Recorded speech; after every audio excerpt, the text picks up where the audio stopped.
Hi, everybody. Welcome into A Cup of Hoops. Um, Season 4, Episode 2, some DFW Fall Tour talk, some commitment talk from the 2026 class. I'm your host, Lyndon Cook at GASO Lyndon, joined by GASO Blue, the legend himself, Blue Zertucci. This is A Cup of Hoops, where you get 3 takes, 2 voices, 1 cup of hoops, powered by Synergy Sports. Always do a great job as an evaluator. Synergy makes our lives easier. Um, Tools are a game changer. Open source system, player filtering, um, access to accurate stats, all the things that would hope for as a coach to use for your film service. Most NBA teams and college programs trust Synergy for video streaming and database analysis. Now it's available to high school programs. If you're serious about the game, Synergy Sports has you covered. Thanks to Synergy for powering A Cup of Hoops. First off, a little bit of housekeeping. The newsletter on Friday is going to be loaded. I'm getting my write-ups done today. Already had some sent in from Sean and Timmons and Blue. Let's hope you get me those on time this week. Waiting on mine. As I'm always. strategically thinking through this. Yeah, as always. MVPs, all tournament teams. Yeah, no, it's going to be a loaded issue for sure. A lot of coverage, a lot of top performers that we just don't have the time to talk about on these shows that will get hit on in the newsletter. So make sure you're subscribing to that. The fall tour continues September 20th in San Antonio, September 27th down in Houston. Our GASO Next Gen Showcase the next day on Sunday the 28th in Houston. Super loaded event. Almost a sellout. There are, I think, 20, 30 spots left, somewhere around there. So Yeah. If you're considering it, get come on, a little urgency on your behalf if you want to claim a spot because they're going fast. I'm doing 10 new signups a day basically over here. And then, as always, follow us on Instagram, X, YouTube, everywhere that you can consume Texas Hoops content from GASO. We're providing it in every channel that we have at our disposal. So, Blue, today's Recruiting Simplified talk, let's start the show off. Right now, this kind of weird, your fall leagues and shootouts and all that stuff, this kind of middle period as teams are gearing up towards the season, what should you be doing as a prospect to help your chances to play at the next level? Yeah, like you said, there's a lot going on at this time of the year, and I think that there's a chance of like a renewal, right? As we had turned the corner and left the summer behind, and starting to get into all of these basketball events, whether it's during the week or the weekend. And so I think this is the time to start building new relationships and obviously hit on the previous relationships if I'm a player. Maybe I had a coach that I was talking to back in the spring or summer, and it's kind of leveled off, or there's not a lot of contact. Reach out to them. You have a lot of content that you can create coming up with highlight films as you kind of go through, like Lyndon said, through your fall league and also through your weekend events that you may be participating in. And so always start building new highlights. We've always talked about it, right? 60 seconds, your best highlight at the start and at the finish, and in between, it's the guts of it. It shows that player that you are. And I think that this is really that time that even there's no time to hit the panic button right now. I've always said we have a long 8-9 months to go here, and so. But I think the key is start hitting on those previous relationships. Build on some new ones as you get those new highlights, and start sending them out and to those coaches. Yeah, and you bring up a really good point because the new highlights that you're going to create brings me to my point because that's you have to take these opportunities, whether it's a GASO, whether it's a high school shootout, whether it's a college camp. Whatever it is, you need to take advantage of the opportunities you're being afforded by being a part of, a high school program that plays in these type of shootouts or fall leagues or going to a camp on your own.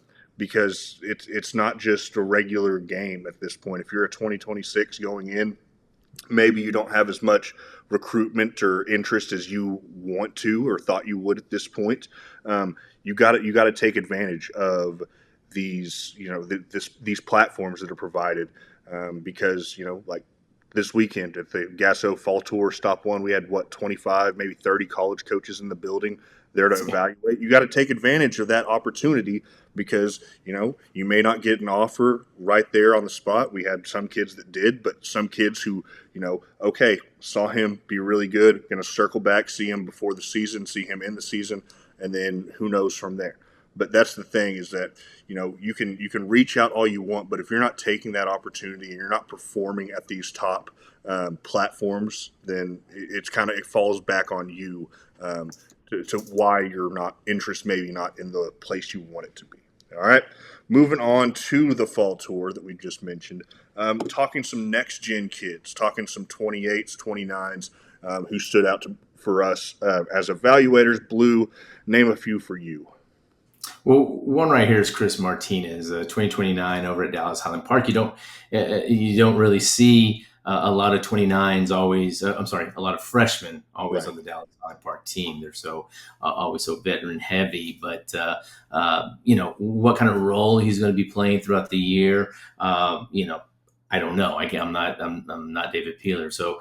But just watching what I saw, just seeing what I saw on the court this past weekend, I mean, he just looks like one of those gym rats, man. He's always looking for open spots. He's looking to catch and shoot. He's looking to come off the dribble. He's going to get his teammates involved, and so he's just zips the ball up and down the court. And so defensively, though, this like just overall, he kind of understands, I think, for the most part, and gets the system part of making the extra pass, of playing the right way, playing Dallas Highland Park basketball, which a kid like him, a freshman coming in and getting any kind of minutes in that system is just going to play huge dividends as we get through his 4-year career, and we'll kind of just see where that leads. But yeah, he's a guy that's making shots and on the varsity floor already. Yeah, and I'll jump in here with Braden Doolin from Wiley East. I mean, you automatically see 2028 next to him, and you look up and see his number on the court. You're like, okay, this kid's a load as a sophomore. I mean, then you see him step out and shoot it. You see his ability to work the pick and pop and have some good impactful moments on the glass. And I think this kid's a no brainer as far as somebody who you may want to start keeping tabs on in this early 2028 class because he's got the size, the skill level is evident. Just watching him operate out there as a big who can, be effective inside and out, which is so crucial in today's game. So yeah, this was a great weekend for him. He turned my head early in the day Saturday. I know that Sean's writing about him in the newsletter, so we'll have even more coverage on him on the GASO Fast Break on Friday. Blue, you have one more name here. Who is it? Yeah, Jacob Richards from Prestonwood, Plano Prestonwood. It's the early stages for them, and especially with any kind of private school, just because the athletic period at times really aren't there, right? But he just caught my eye a little bit watching him, and he showed that he could knock down the perimeter shot, the 3-pointer, be active on both ends. So he was somebody that I wrote down. I mean, like you and I know, that what we're seeing right now sometimes is a little bit of I don't want to say a tryout, but there's a little bit of trying to get the feel for some of these players on the court as these coaches are sitting on the sideline watching and trying to get the team better and also see who's going to be stepping into certain roles. But he was a guy that I'm going to just kind of keep an eye on and kind of see where he lands. Yeah. All right, moving on to our third point, and this is something that I've wanted to do for a while, is where we actually look at these classes put together by the college programs.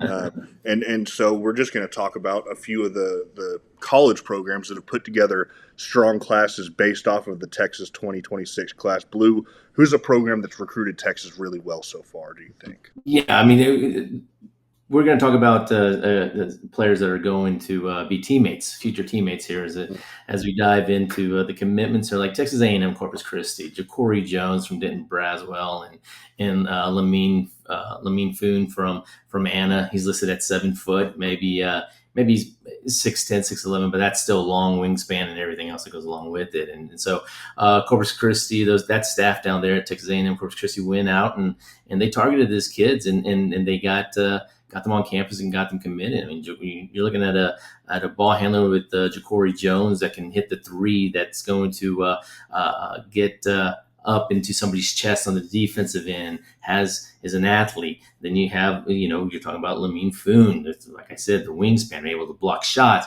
able to rebound, get up and down the court. A lot of things about him, and he was a favorite of yours for a while now. Mm-hmm. And so, they Corpus get two guys along with Louisiana Tech. Getting a pair of Texas kids and Adam Boyd from Atascocita, and who doesn't want an Atascocita kid?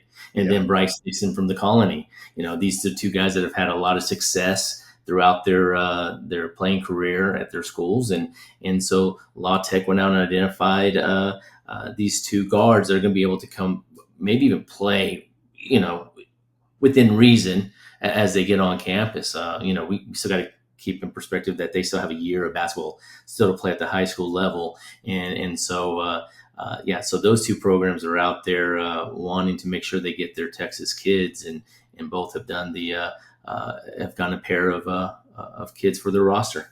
For sure. And I mean, even at the D2 level, we already have programs making noise. I mean, it was kind of a big deal. I think last week, St. Mary's netted a pair of top 100 kids in the state with Wesley Wake from Barbers Hill, who's, just so solid, so consistent as a four-man who can handle it, shoot, pass, all that,